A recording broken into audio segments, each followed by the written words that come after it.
کبھی سوچا ہے کہ کچھ پروجیکٹس تو کامیابی کی داستان بن جاتے ہیں جبکہ کچھ شروع ہونے سے پہلے ہی دم توڑ دیتے ہیں؟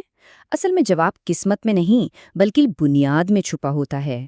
آج ہم اسی بنیاد پر بات کریں گے، یعنی کسی بھی پروجیکٹ کی وہ واضح تعریف جو کامیابی کی پہلی سیڑھی ہوتی ہے۔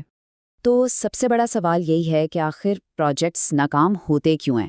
کیا یہ بس بری قسمت ہوتی ہے یا منصوبہ بندی میں کوئی کمی رہ جاتی ہے؟ چلیں اس کی تہہ تک پہنچتے ہیں اور اصل وجہ ڈھونڈتے ہیں۔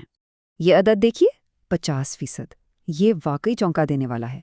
ایک بہت بڑی تحقیق سے یہ بات سامنے آئی کہ منصوبہ بندی کے آدھے سے زیادہ مسائل صرف اس لیے پیدا ہوتے ہیں کیونکہ شروع میں پروجیکٹ کا دائرہ کار یعنی اسکوپ اور اس کے مقاصد ہی واضح نہیں تھے۔ ذرا سوچئے، صرف ایک بنیادی غلطی کتنے بڑے نقصان اور کتنی محنت ضائع ہونے کی وجہ بن سکتی ہے۔ تو اسی لیے پہلا قدم ہی سب سے اہم ہے، اور وہ ہے پروجیکٹ کے اسکوپ کی واضح تعریف۔ یہ وہ بنیاد ہے جس پر کامیابی کی پوری عمارت کھڑی ہونی ہے۔ اگر یہ بنیاد ہی کمزور ہو تو آگے سب کچھ بے معنی ہے۔ تو یہ پروجیکٹ اسکوپ آخر ہے کیا؟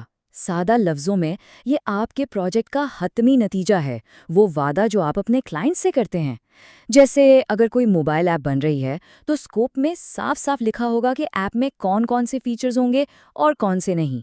یہ ایک لکیر کھینچ دیتا ہے جو سب کو ایک ہی صفحے پر رکھتی ہے۔ ایک واضح اسکوپ سٹیٹمنٹ کو آپ اس مرکزی پتھر کی طرح سمجھ سکتے ہیں جو ایک پرانی عمارت کی محراب کو جوڑ کر رکھتا ہے۔ یہ پروجیکٹ کے تمام حصوں کو یعنی بجٹ، شیڈیول، وسائل سب کو آپس میں جوڑتا ہے۔ اگر یہ پتھر کمزور ہو تو پوری عمارت کا بکھر جانا یقینی ہے۔ لیکن ایک چھپے ہوئے دشمن سے ہوشیار رہنا ہوگا جسے کہتے ہیں اسکوپ کریپ۔ یہ وہ چیز ہے جو خاموشی سے آپ کے پروجیکٹ کا دائرہ کار بڑھاتی رہتی ہے، جس سے بجٹ اور وقت دونوں ہی آپ کے قابو سے باہر ہو جاتے ہیں۔ یہ وہ چھوٹی چھوٹی تبدیلیاں ہیں جو مل کے ایک بڑا طوفان بن جاتی ہیں۔ اچھا، تو یہ اسکوپ کریپ ہوتا کیوں ہے؟ اس کی کئی وجوہات ہیں۔ ہو سکتا ہے کلائنٹ کی ضروریات کو شروع میں ٹھیک سے نہ سمجھا گیا ہو، یا صارفین سے وقت پر فیڈ بیک نہ لیا گیا ہو۔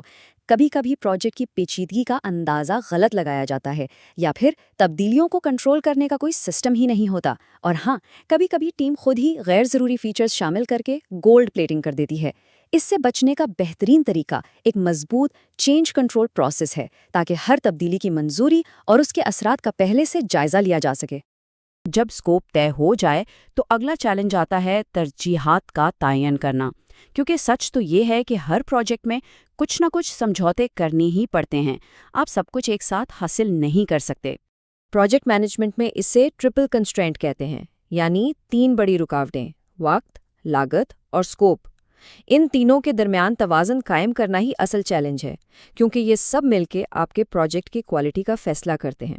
اگر آپ ایک کو بدلیں گے تو باقی 2 پر اثر پڑنا لازمی ہے۔ تو اس مشکل توازن کو کیسے قائم کیا جائے؟ اس کے لیے پرائیورٹی میٹرکس ایک بہت ہی کارآمد ٹول ہے۔ یہ آپ کو اور آپ کے اسٹیک ہولڈرز کو مل بیٹھ کر یہ فیصلہ کرنے میں مدد دیتا ہے کہ اس خاص پروجیکٹ کے لیے زیادہ اہم کیا ہے: وقت پر ڈیلیوری، بجٹ کے اندر رہنا، یا پھر بہترین فیچرز دینا۔ دیکھیں، اس میٹرکس میں 3 آپشنز ہوتے ہیں۔ کنسٹرین یعنی یہ وہ چیز ہے جسے بالکل نہیں بدلا جا سکتا، جیسے کسی ایونٹ کی تاریخ۔ انہینس کا مطلب ہے کہ اسے بہتر سے بہتر بنانے کی کوشش کرنی ہے، جیسے لاگت کو جتنا ہو سکے کم کرنا۔ اور ایکسیپٹ یعنی اس معاملے میں تھوڑی لچک دکھائی جا سکتی ہے، جیسے کچھ فیچرز کو بعد میں شامل کر لیا جائے۔